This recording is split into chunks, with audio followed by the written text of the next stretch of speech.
Yo, what's going on guys, it's Cynical and welcome back to another Kingdom Hearts video. Today for you guys, I'm presenting to you 72 interesting facts, details, Easter eggs, and just little tidbits about the Kingdom Hearts series as a whole. I used to actually run a small little sort of fact series here on my channel when I first started getting into Kingdom Hearts content back in 2014. Let me just tell you, those videos are scuffed. Yeah, I thought it was kind of high time to just compile a lot of interesting removed content, facts, details, Easter eggs, and little tidbits into one massive thick boy video, considering the fact that a lot of that stuff is now about 6 years old on my channel. So without further ado, let's just dive straight into it. In Kingdom Hearts 1, within Huey, Dewey, and Louie's item shop within Traverse Town, if Sora actually stands on the scales will actually react to Sora's weight. The Stydia Final Fantasy, released back in 2008 for the PlayStation Portable, was originally concepted to be a Kingdom Hearts-based fighting game. Disney unfortunately turned this idea down as they didn't want their characters to be represented in a game that is mainly focused around fighting. Sort of interesting considering that I feel like enough fighting goes on in Kingdom Hearts. Sora, Kairi, and Riku's ages are actually displayed in the Kingdom Hearts 1 manual booklet. Interesting considering that their ages are never actually brought up within any of the Kingdom Hearts games. Sora and Kairi are 14 in Kingdom Hearts 1 and Riku is 15. As we know, Sora spent about a year sleeping after the events of Kingdom Hearts Chain of Memories leading up to Kingdom Hearts 2. Kingdom Hearts 3 takes place very shortly after that of Kingdom Hearts Dream Drop Distance, meaning that by the end of Kingdom Hearts 3, Sora would still be about 15 years old. However, as we do know, the Limit Cut episode introduced in the Remind DLC for Kingdom Hearts 3 takes place 1 year after the events of Kingdom Hearts 3. So at this point, it's likely that Sora and Kairi are 16 years old and Riku 17. In Kingdom Hearts 2, all of the mirrors found in Yen Sid's tower all reference the different drive forms that are usable throughout the game. In Kingdom Hearts 1, also within Huey, Dewey, and Louie's item shop in Traverse Town, there is a riverboat poster which is a direct reference to Disney's Steamboat Willie Mickey Mouse cartoon from 1928. Of course, later on in Kingdom Hearts 2, we actually got an entire world dedicated to this cartoon short, which was the Timeless River. In Kingdom Hearts Birth by Sleep, Laguna Loire from Final Fantasy VIII was originally concepted to be the head or master of the Mirage Arena. He was likely going to commentate all of the arena matches, but the idea was unfortunately scrapped. In Kingdom Hearts 1, Riku from Final Fantasy X was actually going to be in the game, but because of the fact that her name clashed too much with, of course, our Kingdom Hearts Riku, they decided against putting her in. She ended up getting replaced by Yuffie and was later on added into Kingdom Hearts 2. Kingdom Hearts 1 internationally was the last physical release of Squaresoft's to actually have the Squaresoft logo on the cover art. In 2003, Squaresoft merged with Enix to become Square Enix. However though, technically speaking, the very final Squaresoft title to still have the Squaresoft logo on it before the merger was Final Fantasy X-2, but only the Japanese release. The international release donned the Square Enix logo. In an early build of Kingdom Hearts 1, both Donald and Goofy wore their traditional Disney outfits. Obviously, at some point, Square decided to actually change this to have their own unique original designs for Kingdom Hearts. Both Woody and Buzz were planned to be new summons for the Final Mix version of Kingdom Hearts 2. However, due to rights reasoning, as well as Disney and Pixar bumping heads at the time, Square Enix couldn't end up adding these characters into the game. However though, models were actually created for both Woody and Buzz and still to this day remain within the files of Kingdom Hearts 2 Final Mix. Of course, later on in Kingdom Hearts 3, we finally got Toy Story in all its glory as a full-on playable world, something that Tetsuya Nomura had wanted for an extremely long time. The topiary bushes that can be seen in the courtyard area of Disney Castle are actually based off of the different characters that appear within the 1935 Mickey Mouse short, The Band Concert. In Kingdom Hearts 358 Days Over 2, Pinocchio was set to be a world within the game. Tetsuya Nomura explains that they had a story premise set up where both Roxas and Xion would relate heavily to that of the character of Pinocchio, specifically more so as as Shion, as her whole existence revolves around being a puppet for that of the Organization 13. The world was apparently meant to be set in a circus, obviously within the theme park, which of course we later on got to explore within Kingdom Hearts Dream Drop Distance. What's also interesting is there's actually character sprites of a few of the different Pinocchio characters within the files of the game. The Beauty and the Beast reference that can actually be seen in the original Tarzan movie that was released by Disney can also be seen in the Deep Jungle world in Kingdom Hearts 1. This mainly references Mrs. Potts as well as Chip. Sora's original early design is a little different compared to his final products that we all know of today. Rather than just being a straight up human, Sora was a mix of a humanoid and beast hybrid, with having beast-esque hands, a tail, as well as pointy ears. Not only that, but Sora's weapon is also quite different as well, as rather than a Keyblade, his original weapon was actually a chainsaw. I'm sure that Disney probably had something to say about that. According to Nomura, they decided to redesign Sora, as they didn't really want the beast-esque design to overlap with Final Fantasy IX's main protagonist, Zidane, which is sort of strange considering the fact that Final Fantasy IX came out in 2000 and Kingdom Hearts released in 2002. In Kingdom Hearts 1, if we look in Rabbit's letterbox in the 100 Acre Wood, you'll notice that there is a letter there from Mickey Mouse. In Kingdom Hearts 2, when Sora, Donald, and Goofy first arrive in Port Royal, Sora begins to say "this place," and Goofy follows it up with "is kinda different." This is actually in reference to the fact that Port Royal was the very first live-action Disney film to be used as a world in Kingdom Hearts. In the original design document for Kingdom Hearts 1, a Toy Story world icon can be seen. It's been a known thing that for so long Tetsuya Nomura has wanted to incorporate Toy Story into the series in some way. As we were talking about before, it was attempted to be a summon, and it looks like originally they were trying to actually get Toy Story in for KH1 as well. This may have just been used as a basic concept to show off the idea of worlds within Kingdom Hearts, but Toy Story's history in Kingdom Hearts has stemmed from the very beginning. In Kingdom Hearts 1, in the vegetable patch within Rabbit's area in the 100 Acre Wood world, you're actually able to uproot some of the vegetables. Sometimes you might just strike lucky with finding some hidden items beneath. In the Japanese language, Sora means sky, Kairi means sea, Riku means land. In the Latin language, Ventus means wind, Aqua means water, and Terra means Earth. It's interesting to see the correlation between each of these characters and how their meanings actually connect to one another, considering that Ventus is connected to Sora, Kairi is connected to Aqua, and Riku is connected to Terra. The original idea of Kingdom Hearts Coded was actually birthed one night when Nomura was drunk. He started to furiously write ideas of the lore of this game onto a whiteboard. It was quite some time after this night that he eventually picked up the idea again and decided to turn it into a fully fledged game. This would probably explain why Kingdom Hearts Coded, or as it's known now, Recoded, is probably known as the weakest Kingdom Hearts game story-wise. Monstro was originally going to be planned to actually be a gummy ship boss in Kingdom Hearts 1, but due to the fact that he was just too big and the limitations of the PlayStation 2, they rather decided to turn him into a full-on world. In Kingdom Hearts 2, one of Xemnas' final forms was actually going to be quite different compared to the dragon form that we saw in the final product of the game. There are actually two concepts designed and shown within the Ultimania for KH2. These designs look a lot bigger and looks like they actually used a lot more of the Dark City, which is the world that never was, as part of the actual body parts of this form. Chicken Little Summon in Kingdom Hearts 2 was specifically put in the game to actually further promote the movie in Japan. In the Japanese version of Kingdom Hearts 2,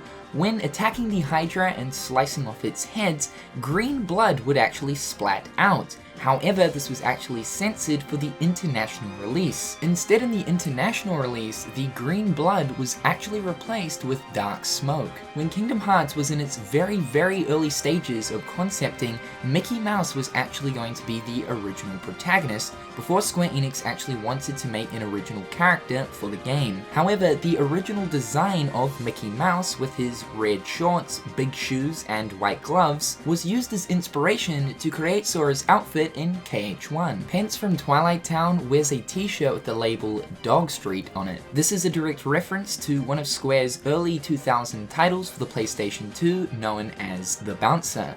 Dog Street within The Bouncer is the gang that the main characters represent. Kurt Caesar's name actually derived from a real-life person who lives in New York. Shortly before the international release of Kingdom Hearts, Square ended up hosting a naming game contest. Kurt ended up winning the contest, and as a result, his name is now immortalized in Kingdom Hearts 1. You might be wondering, what was Kurt Caesar's name in the Japanese version, as of course the Japanese version ended up releasing first. Well, the additional hidden Heartless bosses were never actually in the original Japanese version.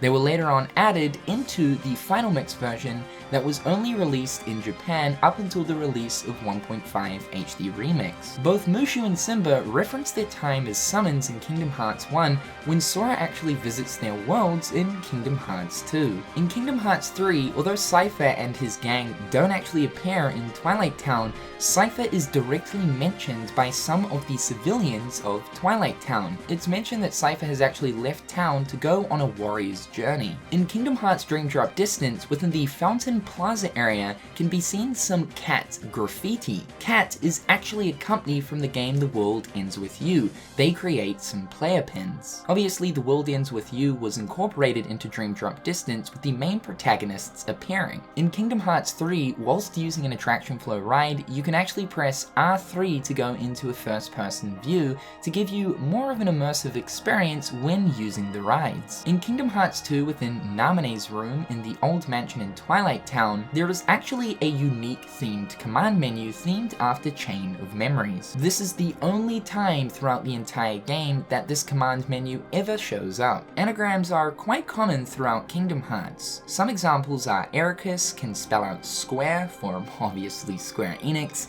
Xehanort can spell out No Heart, which is the name for Xehanort's armor, and Yen Sid, well, we all know this one, can spell out Disney. Cloud's outfit in Kingdom Hearts 1 is a mixture of his soldier outfit as well as Vincent Valentine's. The wing on his outfit is to represent his darkness to that of Sephiroth. A user that goes by the name of Irenaeus Gaming achieved level 100 in Kingdom Hearts 1 whilst on Destiny Islands. Yes, the tutorial section of the game, taking him a grand total of 210 hours to complete. Shortly after this, he then went on to achieve level 99 as Roxas in Kingdom Hearts 2, which again can also be considered the tutorial segment of KH2, taking him a grand total of 494 hours. Now, I don't believe that Irenaeus Gaming is the first in the world to actually achieve both of these, but I think what he is definitely first for is actually live stream documenting this feat, as previous to this, no one else had. In Kingdom Hearts 3, the Pizza Planet truck can actually be seen within the Toy Box world. If you turn around from the transition from Andy's house into that of Galaxy Toys,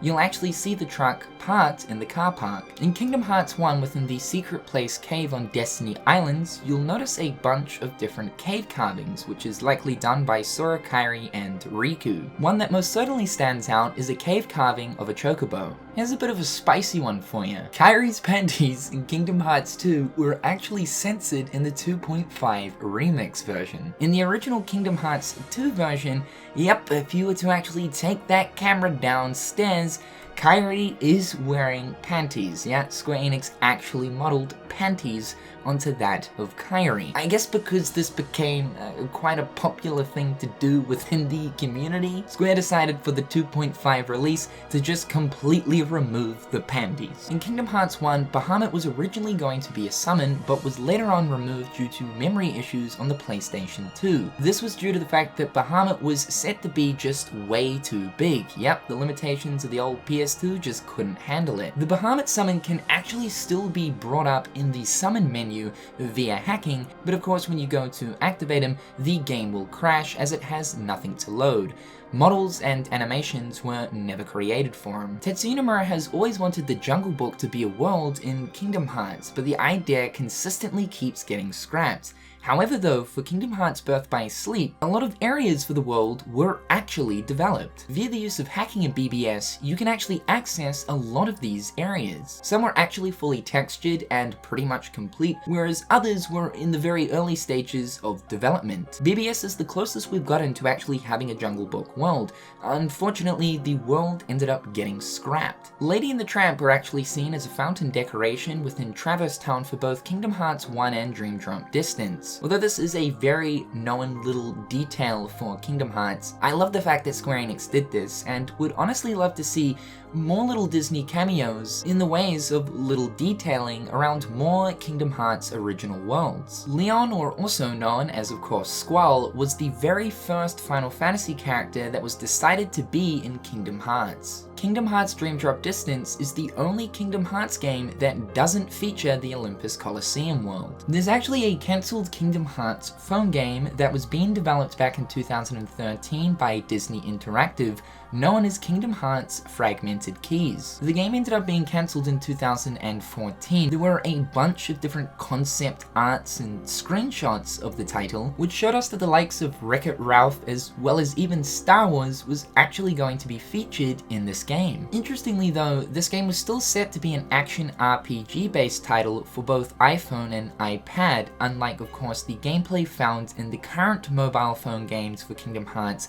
Kingdom Hearts Union Cross. The game would have allowed you to have created your own character and was also set to be free to play as well. In Kingdom Hearts 1 in Hollow Bastion, if you actually use blizzard magic against the bubbles, you can actually freeze them to create platforms. This is actually required in order to obtain one of the hidden chests. The teeth of the Oblivion Keyblade, when looking at it side on, forms the Japanese character for darkness. Robed Ansem in Kingdom Hearts 1 was originally planned to actually stalk Sora around the different worlds that he would visit, leaving strange and cryptic messages for him to read.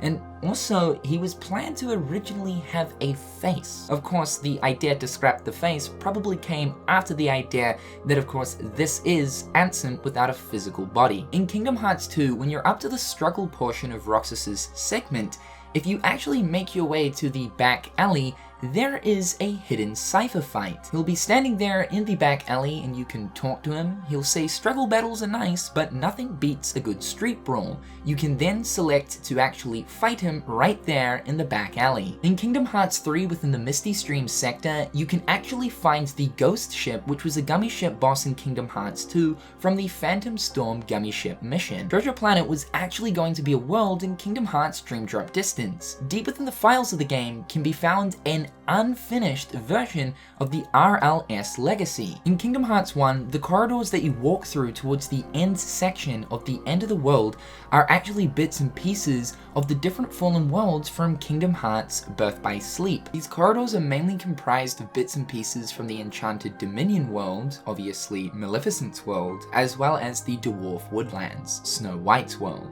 In Kingdom Hearts 3, the A113 Easter egg that is a famous Pixar Easter egg that seems to appear in pretty much every single Pixar film, which was originally the classroom numbering for one of the original classrooms for a lot of the Pixar employees, actually does appear in the Pixar worlds for KH3. Within Remy's restaurant, we can see A113 on a tin. Within the Toy Box world, we can find A113 on a little sort of street sign within Galaxy Toys, as well as on the back of a car's license plate. And one can also be seen in Monstropolis just above this garage door. In a very early version of Kingdom Hearts Dream Drop Distance, we see a screenshot of Sora within Traverse Town fighting a Twilight Thorn. To be fair, this actually would have been a really cool idea, considering the fact that flow motion against a massive boss such as the Twilight Thorn would have been a pretty fun fight. Although of course we know that within DDD flow motion is pretty damn broken,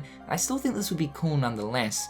Of course we know that nobodies as well as Heartless do not appear in Dream Drop Distance, as the enemies that we do fight against in DDD are of course the Nightmare Spirits. Sora is also seen fighting a bunch of Shadow Heartless in a very early trailer of Dream Drop Distance as well. However though, I do believe that these were probably just hair, as at the time Square Enix probably didn't have the whole Dream Eater concept totally down yet. In Kingdom Hearts 3, there is actually a pretty damn cool reference to one of Square's older titles that released back on the PlayStation 1, which was a scrolling shooter game known as Einhunter. A secret boss can be found in the gummy ship system known as Schwarzgeist, which was actually a boss from Einhunter. Not only that, but one of the main ships that you actually play as within the Einhunter game, known as Endymon, is actually an unlockable gummy ship within Kingdom Hearts 3. The reason why both this boss and the ship are in Kingdom Hearts 3 is because of the fact that a lot of the original Einhunter team were actually the ones who developed the gummy ship system for Kingdom Hearts 3. In Kingdom Hearts 1, Sora's victory poses that are seen when Sora wins a Colosseum tournament are actually based off of Squall and Zell, who are from Final Fantasy VIII, as well as Cloud's victory poses within their game. In the vanilla version of Kingdom Hearts 2, every member of the Organization 13 were actually going to be fightable within the Olympus Coliseum. However, due to time constraints, this idea was dropped.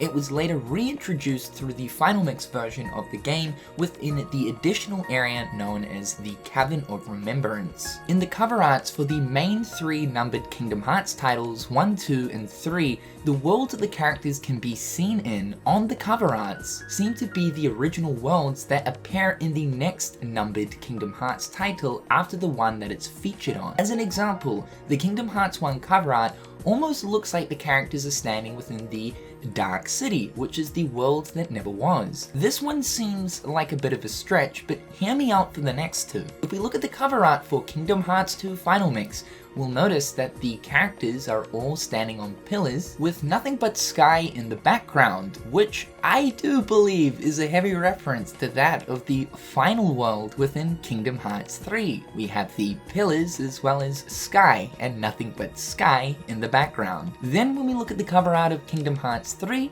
the characters are all seen standing on a large building within a very modern looking city. This is no doubt Shibuya, which will likely be featured in the next major Kingdom Hearts installment. In Kingdom Hearts 1, within the hotel in Traverse Town, if you go up to the front desk and continually strike the bell, eventually you'll actually see a little sort of speech bubble appear saying no vacancy. This is clearly the hotel manager behind the curtain.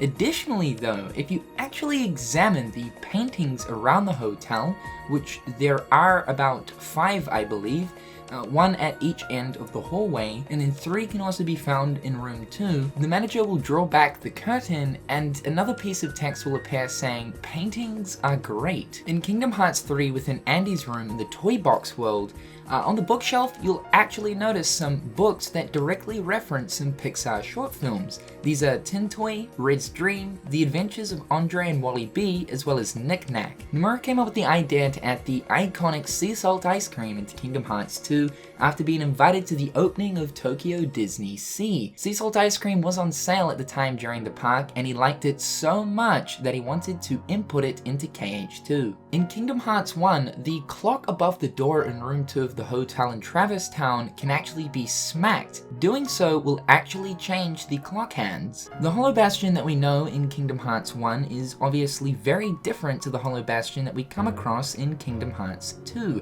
This is due to the fact that it was restored after the events of Kingdom Hearts 1, and throughout Kingdom Hearts 2 goes back to its former name of Radiant Garden. Well, the original layout of Hollow Bastion from Kingdom Hearts 1 seems like it was actually going to be in Kingdom Hearts 2, as seen in the E3 2005 trailer. Clearly, from a lore standpoint, this didn't overly make too much sense, as the world was restored back to its original form. In a very early trailer for Kingdom Hearts 1, Disney Castle can be seen as a playable world.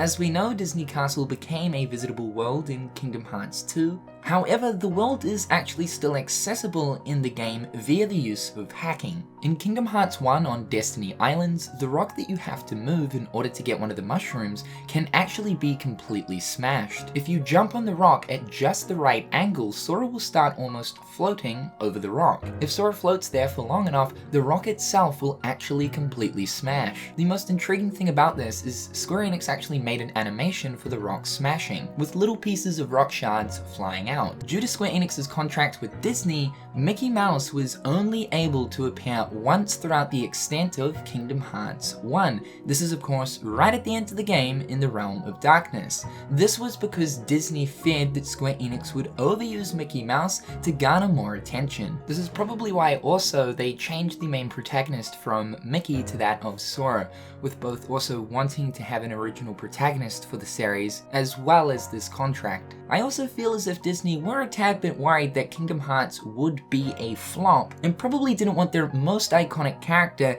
to be in a sort of mess if of course the game was a flop. Of course it turned out to be that Kingdom Hearts was wildly successful, so Mickey Mouse's appearance was a lot more prominent going forward with the series. In Kingdom Hearts 1, there was actually an additional arena area in the end of the world known as the Crumbling Island, a little arena space where you would fight Riku one last time before facing off against Ansem. This area is still within the files of Kingdom Hearts 1 to this day and is accessible via the use of hacking. There were close to almost 8,000 different animations created for Kingdom Hearts 1, keeping in mind this also includes some scrapped and unused animations as well. This is pretty impressive considering that's a lot of animations for a PS2 game of its time. In specifically the Japanese version of Kingdom Hearts 2, Nomura had handwritten notes throughout the different pictures that appear in Jiminy's journal that appear as Sora goes to different worlds. Nomura has confirmed that he sort of sees this as Sora writing his own notes on top of the pictures, so in a funny sense, you can say that Nomura's handwriting is actually Sora's handwriting. Unfortunately, these handwritten notes by Nomura were never included in international versions of KH2. It was originally planned that both Donald and Goofy, once they meet up with Sora in Traverse Town in Kingdom Hearts 1, were actually going to explain the ability system to Sora via the use of a sing-along. Sort of glad this didn't end up happening after experiencing Atlantica in KH2. Deep Jungle was originally meant to appear in Kingdom Hearts Chain of Memories. However, shortly after the release of Kingdom Hearts 1 in 2002, Disney ended up losing the rights to that of Tarzan. The rights are now within the hands of Edgar Rice Burroughs, the original creator of Tarzan. The rights were, for the most part, always still in his hands, however he gave permission to Disney to actually make an animated feature-length film on his property. He took back the rights after the release of Kingdom Hearts 1. However though, there are still remnants of a Jungle King Keyblade card, as well as an in-development screenshot of Sora versing off against a Heartless within Deep Jungle. This is also the sole reason as to why Tarzan has never returned back to Kingdom Hearts since the very first game. In Kingdom Hearts 1, if you make your way to Ariel's Grotto, you'll come across a small little musical figurine. If you interact with it, it'll play the Who Am I song from Final Fantasy VII.